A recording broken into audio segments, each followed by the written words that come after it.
All right, hey guys, OFD checking in here, and as the title of the video suggests, kind of just a Sunday afternoon rant. I haven't done one of these for a while, and usually I do it in the car driving. I'm not driving this time. I'm just sitting in my driveway. As a matter of fact, you can see my daughter's cars there behind me, so I can't actually drive. I'll try to keep this short. I wanted to address a couple of different things. First, we're going to talk about my Tudor Black Bay, which I just picked up from the shop on Thursday after having a bit of an issue, and we'll kind of jump into that. I also want to talk about some other first world problems. I heard today, or actually not today, I heard earlier this week that Popeyes sold out of their chicken sandwiches. And I feel bad because I wasn't even aware that there was this big competition between, like, I guess Wendy's and Popeyes as who had the best chicken sandwich. I guess hands down, Popeyes had the best chicken sandwich. I tried to go to my local one, just yesterday, stupidly thinking I was going to buy a chicken sandwich, which I could probably flip from what I hear for the price of a Submariner. I heard one was on sale on eBay the other day for $7,000 on sale. So, again, first world problems we have here in the United States. Another one that I kind of want to address here on the channel, and it's one I heard recently. A couple different channels did videos on this, and this is about Seiko.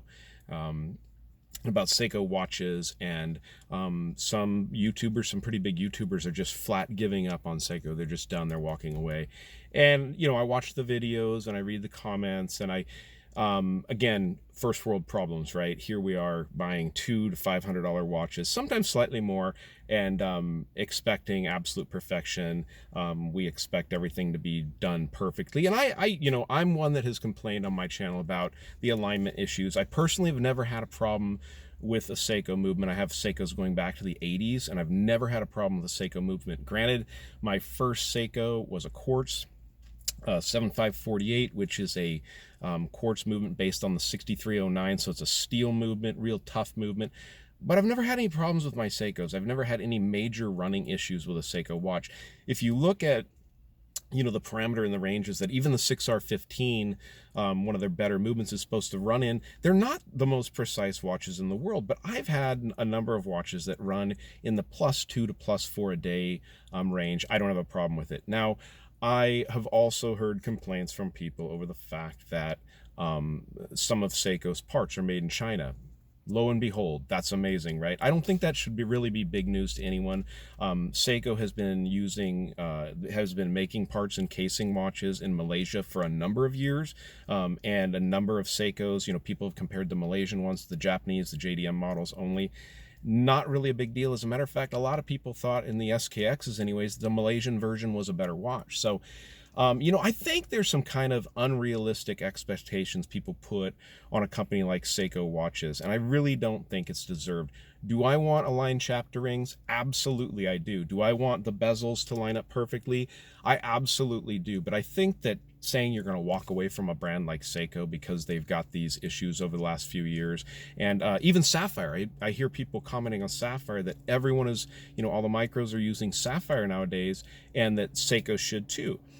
I kind of agree with that. I like sapphire crystals, but you guys have to remember that Seiko's a company that makes their own parts. They've been manufacturing in-house for a number of years. They make their own movements. They make their own Hardlex class, which has been successful for a number of years. I got a small airport by my house, by the way. That's why you hear that.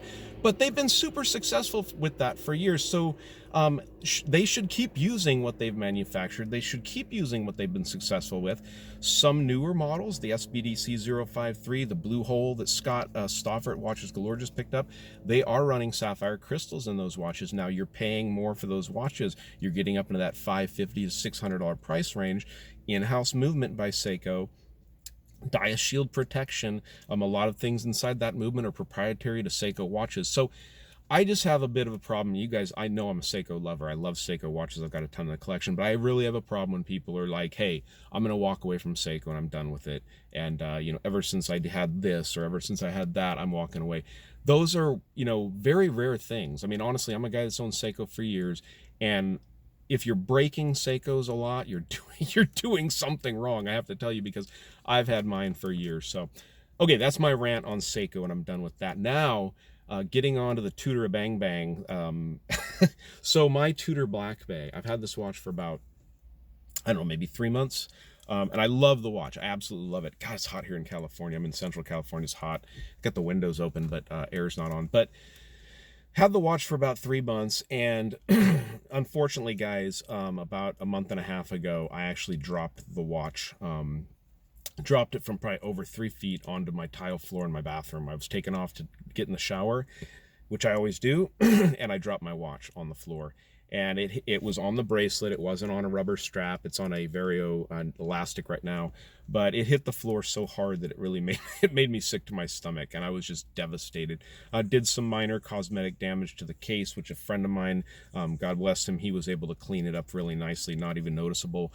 But after a few weeks, I started noticing that the watch was having a significant running issue. It was running slow, very slow. As a matter of fact, at one point I measured it running 2 minutes slow per day, which is obviously for a watch of the caliber at Tudor Black Bay is not acceptable. It's not a chronometer model, but it's still not acceptable, 2 minutes a day. So I kind of, out of depression, I put the watch aside. I put it in my watch box. Didn't think a whole lot of it. I was kind of expecting the worst, and I was saving up for my trip to back east to Pennsylvania. So right before I left, I dropped it off at and actually what was terrible was I took the watch on a trip to Pasadena, spent a week down in Pasadena, and I did a lot of walking around. And one evening while walking through the city, I checked the time on my watch, and the watch had actually come to a complete stop after wearing it all day. So obviously something bad going on. Took it into my watchmaker before I left for Pennsylvania. About 5 days into my trip back east there, I got a call from them saying that the issue was relatively minor, and they basically said it was a hand alignment issue, and I was kind of blown away by it because I thought that can't be that easy.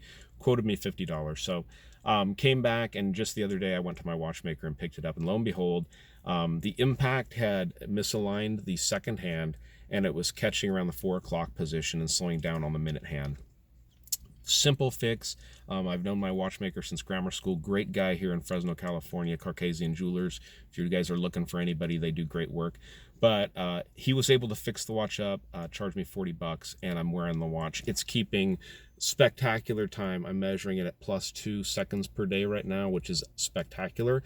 And, you know, having a good, honest watchmaker is really, really important because, you know, I thought, hey, let's just go ahead and service it while you're in there. The watch is about 5 years old.